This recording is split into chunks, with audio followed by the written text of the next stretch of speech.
Alright horror fans, welcome back to my channel, Binge Watch with Sids. Dim the lights, shut the curtains, and get ready.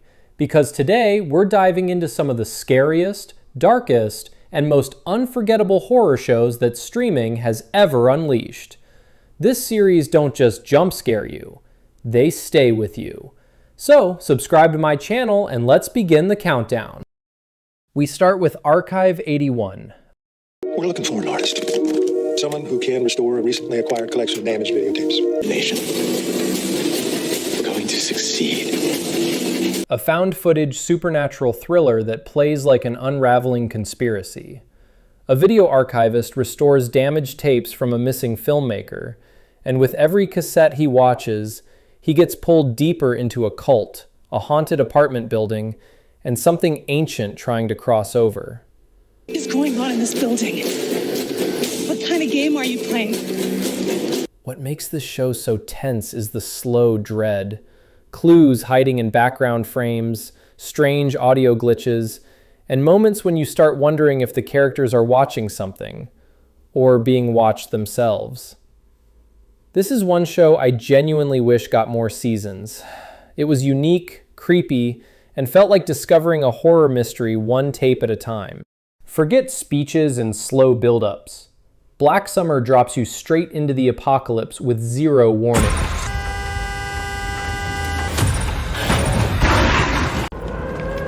They don't know what the hell is going on.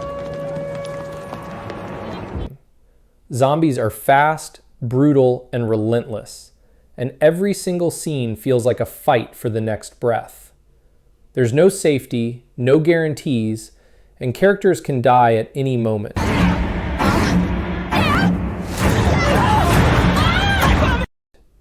It's chaotic in the best way, like you're inside the panic with them. I've seen a lot of zombie shows, but Black Summer had me gripping my seat. It doesn't overthink, it just throws you into hell. Imagine every episode being a short horror movie, each with its own director, style, and twisted imagination. For the world to see, we are about to find out. Picture your mind. That's Cabinet of Curiosities. Whether it's demons, cursed artifacts, psychological terror, or creatures made with glorious practical effects. I've seen a forest that takes the dead inside. Every story feels like a love letter to old school horror. If you appreciate craftsmanship, creature design, and beautiful nightmares, this anthology is gold. Junji Ito's manga is already the stuff of legend.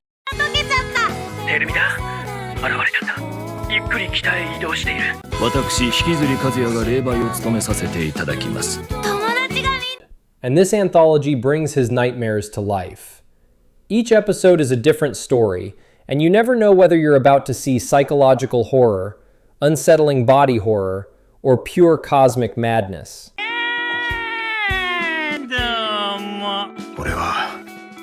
One moment it's surreal, the next it's horrifying in a way that sticks under your skin. This show captures something Western horror rarely achieves.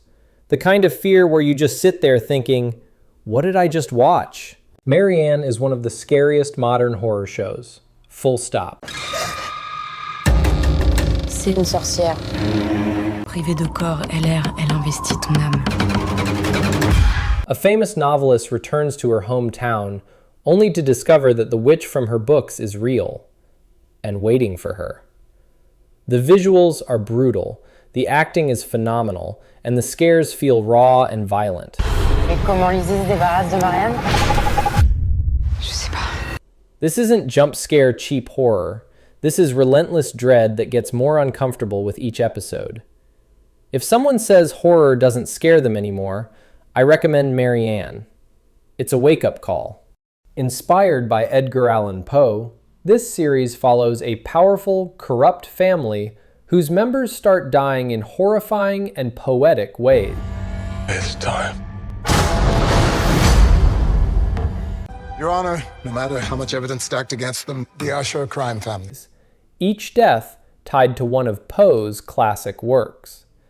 It blends Gothic storytelling with modern corporate greed, turning every episode into a punishment, a confession, and a tragedy rolled into one. For us, we will exhaust our arsenal until the threat's neutralized.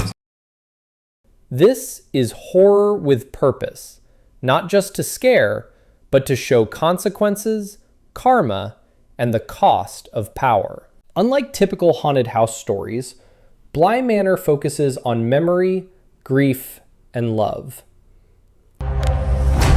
Or dreams.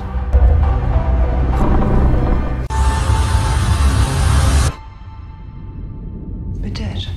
The ghosts in this mansion aren't monsters. They're lost souls of people who stayed too long in pain and forgot who they were. I've seen things.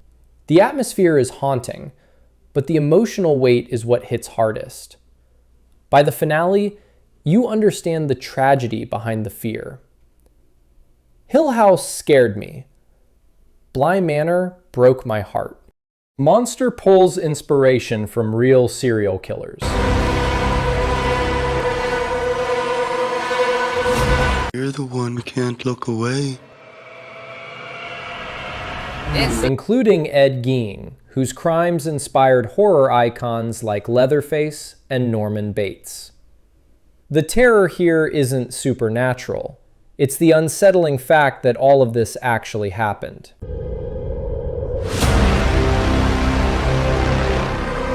The show isn't about jump scares. It's about exploring the psychology behind the most disturbing crimes in American history.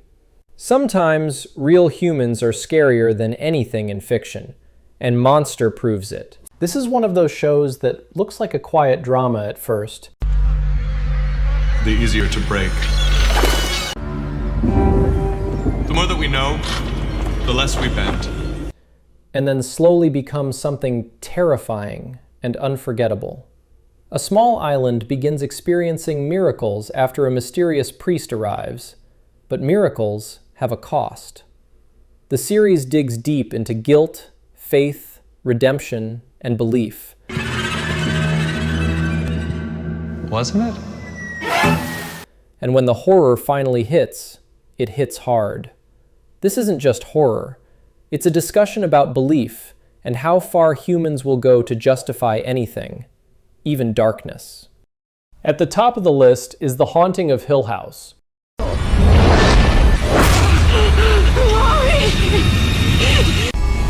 We're not like any other family. We're different. A masterpiece that blends family trauma and supernatural terror better than almost any horror series ever made. Because of where we grew up. Hill House. We follow the Crane family, who grew up in a haunted mansion, and years later, the ghosts never stopped haunting them. Every episode focuses on a different sibling, revealing hidden trauma layer by layer, until all the emotional and supernatural threads collide in a heartbreaking finale. This show proves that the scariest ghosts aren't always spirits. Sometimes they're memories you can't escape. Hill House isn't just horror, it's art. And that wraps up our countdown of the top 10 horror series you can watch right now. Which one got under your skin the most? Drop your favorite in the comments, hit like, subscribe, and stay tuned, because the scares are just getting started. Until next, stay tuned, stay binge.